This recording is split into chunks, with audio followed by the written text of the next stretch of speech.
क्या आपने कभी सोचा है दोस्तों कि बदलते समय के साथ साथ लोगों का रहन सहन तो बदल ही रहा है, साथ साथ जीने का तरीका भी बदल रहा है।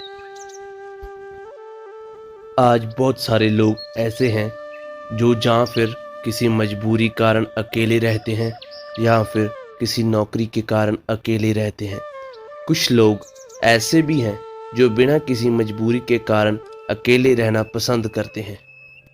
वो अपने काम को सच्ची लगन से अकेले ही करते रहते हैं। जो लोग अपनी इच्छा से अकेले रहते हैं उन लोगों में बहुत सारे गुण भी पाए जाते हैं। ऐसे लोग जिंदगी में बहुत जल्द बहुत कुछ हासिल कर लेते हैं और दूसरी तरफ कुछ ऐसे भी लोग होते हैं जो एक पल के लिए भी अकेले नहीं रह पाते। ऐसे लोगों का अकेलापन जिंदगी में किसी अंधेरी कोठरी में गिरने जैसी होती है।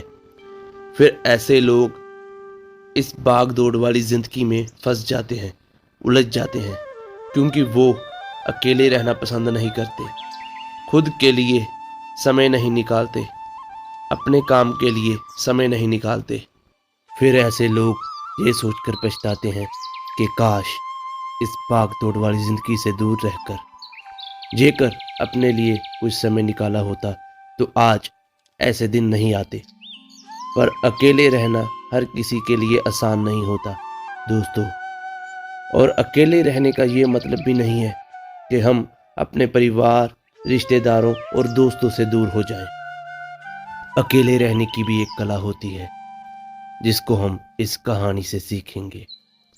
हम कैसे एकांत में रहकर अपने काम को, अपने सम्मान को, अपने उज्जवल भविष्य को आगे बढ़ा सकते हैं।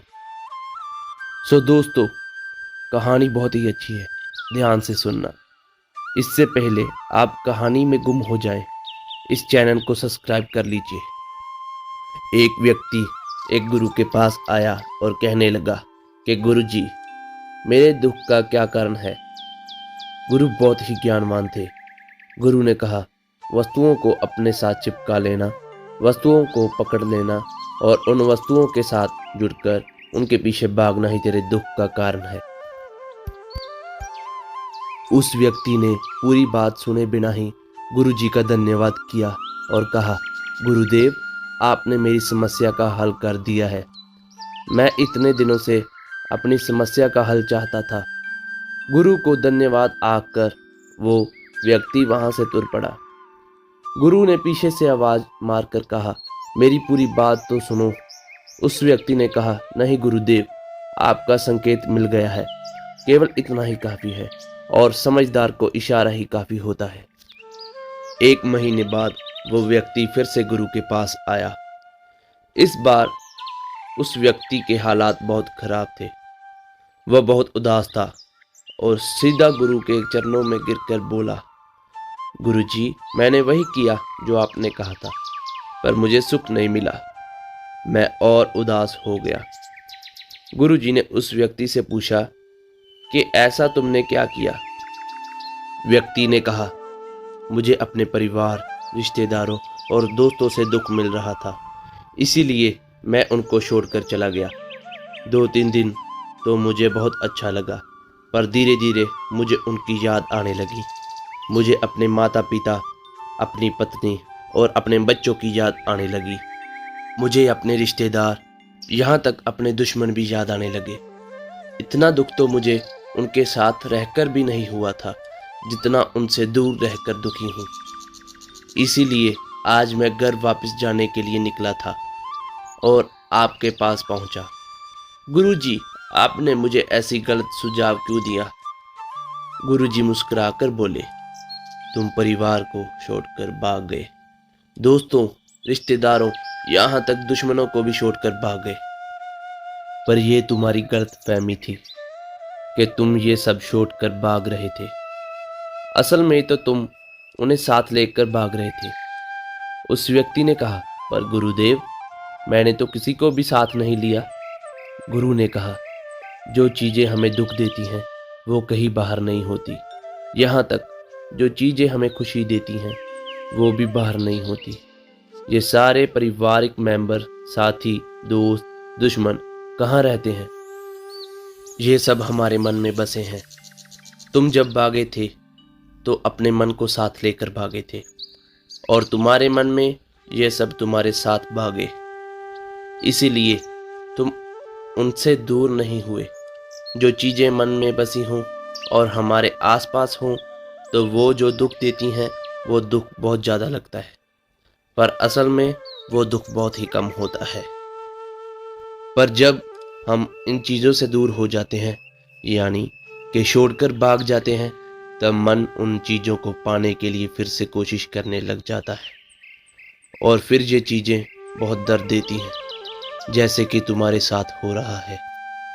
उस व्यक्ति ने कहा कि गुरुजी, अब मैं क्या करूं?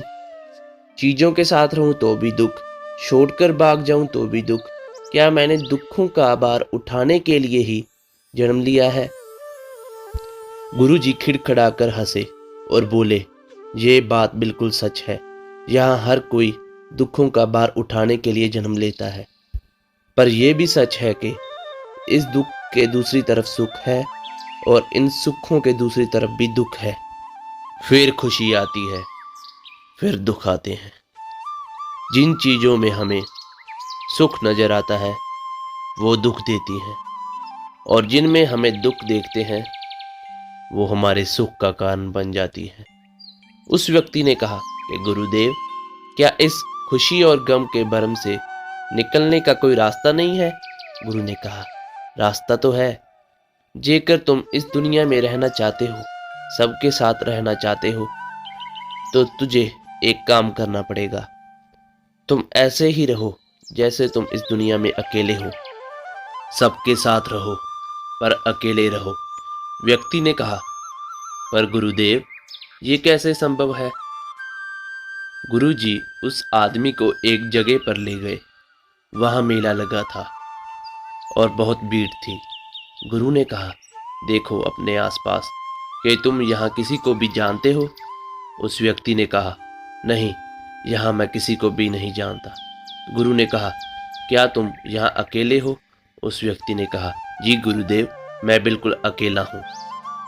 गुरु ने कहा, नहीं, तुम्हारे मन में कुछ चल रहा है, तुम अकेले नहीं हो। व्यक्ति ने कहा, जी हाँ, मैं जल्दी से जल्दी घर जाना चाहता हूँ। मैं अपनी पत्नी, अपने बच्चों और अपने माता पिता से मिलना चाहता हूँ। मैं अपने दोस्तों से मिलना चाहता हूँ। मेरे मन में यही चल रहा है। गुरु ने कहा, अब ये सब भूलकर अपनी आंखें बंद करो और यहाँ हो रही आवाज़ों की तरफ अपना ध्यान केंद्रित करो। व्यक्ति ने ऐसा ही किया, और जैसे ही उसने अपनी आंखें बंद की, अपना सारा ध्यान वहां हो रही आवाज़ों पर केंद्रित किया, उसको अकेलेपन और एकांत महसूस हुआ। उसको लगा वो इतनी बड़ी भीड़ में अकेला है।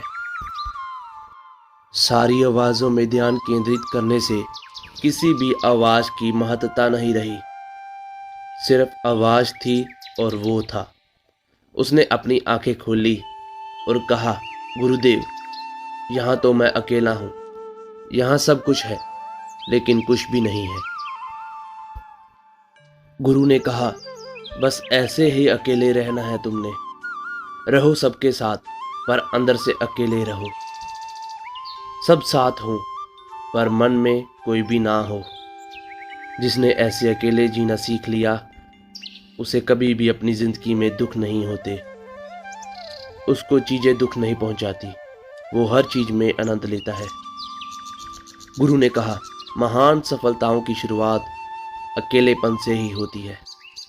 अपने अकेलेपन को कभी भी नकारात्मक मत समझो, बल्कि इसे एकांत समझकर अपने आप को जानने की कोशिश करो। जब आपको एकांत रहना अच्छा लगे तो समझ जाना, आपकी असल होद आपसे मिलना चाहती है। इसीलिए अपने इस एकांत के प्रेम को सत्कार दो। गुरुजी चुप हो गए। फिर वो व्यक्ति बोला, गुरुदेव, ऐसा कब कहा जा सकता है कि अकेलापन एक वरदान है? ये सुनकर गुरुजी ने कहा, अकेलापन हमेशा से ही एक वरदान रहा है। जेकर हम किसी समस्या को पूरे सकारात्मक तरीके से समझ जाएं। क्योंकि जब हम अकेले होते हैं हम दुनिया की भीड़ का हिस्सा नहीं होते, पर जब हम अकेले होते हैं तो हम खुद के साथ होते हैं, और जब हम खुद के साथ होते हैं तभी हम अपने समय का अच्छे से उपयोग करते हैं, अपनी कमजोरियों को दूर कर सकते हैं। उस व्यक्ति ने गुरु का सबक सीख लिया और गुरु जी का धन्यवाद कर कर अपने घर चला गया। फिर उसने अपने परिवार के साथ सारी जिंदगी खुश होकर बिताई। दोस्तों, कभी भी हम पर मुश्किल पड़ती है तो उसका सामना हमें दिलेरी से करना चाहिए, और अकेलेपन से वो सारी मुश्किलें दूर की जा सकती हैं। क्योंकि जब हम अकेले होते हैं तो हम किसी भी मुश्किल का सामना अकेले ही कर सकते हैं। अपने एकांत को अपनी ताकत बनाइए, ना कि कमजोरी।